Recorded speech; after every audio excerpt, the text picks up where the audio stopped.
kondensasi dan presipitasi yang dimana siklus ini tuh akan terus menerus terjadi tanpa henti, dan tujuannya sendiri itu adalah untuk menjaga keseimbangan ketersediaan distribusi air yang ada di bumi. Kemudian setelah kita mengenal sedikit tentang siklus, definisi dari siklus hidrologi, di sini kita akan membahas tentang peran dari siklus hidrologi. Nah, menurut kalian siklus hidrologi itu penting nggak sih? Penting. Nah, kalau menurut Henny, pentingnya kenapa? Ayo. Menurut Henny ini pentingnya kenapa sih siklus hidrologi ini? Salah satunya, selain yang di sini.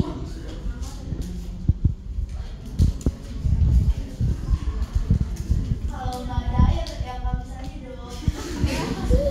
Ya itu mungkin salah satunya ya. Nah, di sini saya akan membahas 3 peran utama atau peran penting dari siklus hidrologi.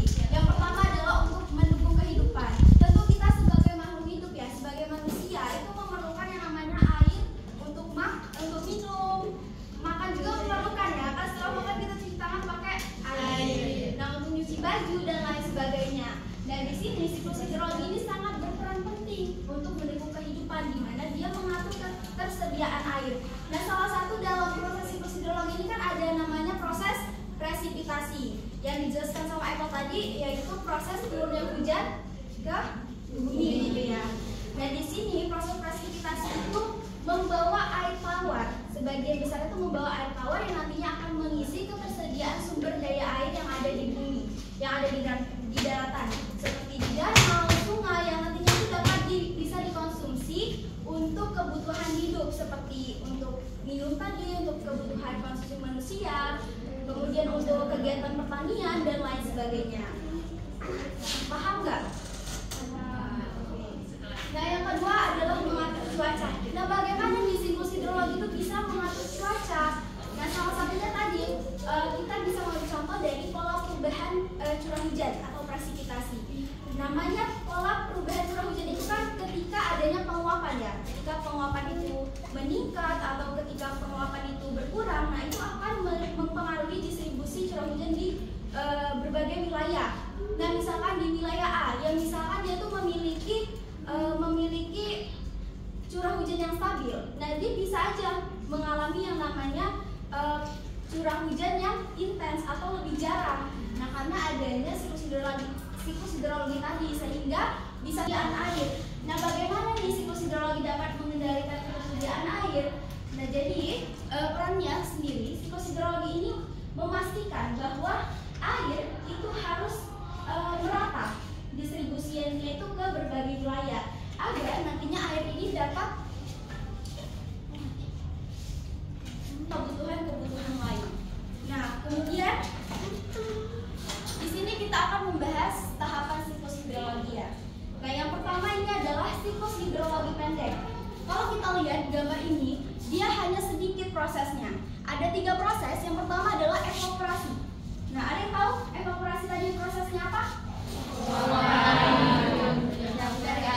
Jadi evaporasi kalau di sini itu adalah evaporasi penguapan yang berasal dari wilayah-wilayah perairan, bisa dari laut, bisa dari danau, bisa dari sungai dan lain sebagainya. Nah, evaporasi ini kata kuncinya itu adalah dari matahari, dari adanya sinar matahari yang membuat adanya penguapan ke atmosfer. Nah, kemudian uap air ini nantinya akan mengalami proses kondensasi. Apa kondensasi? Ya, jadi kondensasi ini adalah proses perubahan uap air itu menjadi titik-titik air, yang nantinya titik-titik air ini bisa berubah menjadi awan dan akhirnya berubah menjadi proses presipitasi, yaitu turunnya hujan ke permukaan bumi. Nah, kalau di siklus pendek, dia hujan itu hanya turun di laut saja, jadi dia belum sampai ke daratan. Nah, selanjutnya adalah pendek tadi, namun di sini ada beberapa tambahan proses. Nah, sama tadi seperti ada proses evaporasi. Oh ya, jadi selain evaporasi yang berasal dari penguapan laut atau danau, juga ada namanya transpirasi. Jadi penguapan dari tumbuhan melalui stoma daun gitu ya. Nah, selain itu setelah evaporasi tetap sama, nanti ada proses kondensasi dan kemudian di sini ada tambahannya. Jadi di bagian adveksi.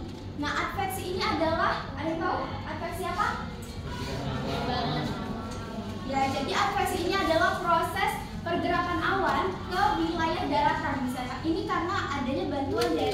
angin. Nah, kemudian awan itu akan bergerak ke daratan dan kemudian akan mengalami proses presipitasi. Jadi hujan itu bukan lagi turun di laut, namun hujan itu akan turun di daratan. Nah, karena hujan itu turun di daratan, maka ada beberapa proses atau tahapan lainnya. Seperti nanti ada yang namanya runoff atau aliran permukaan, di mana air yang berasal dari daratan tinggi itu mengalir lagi ke laut gitu. Sedangkan runoff ini kan mungkin lebih cepat prosesnya.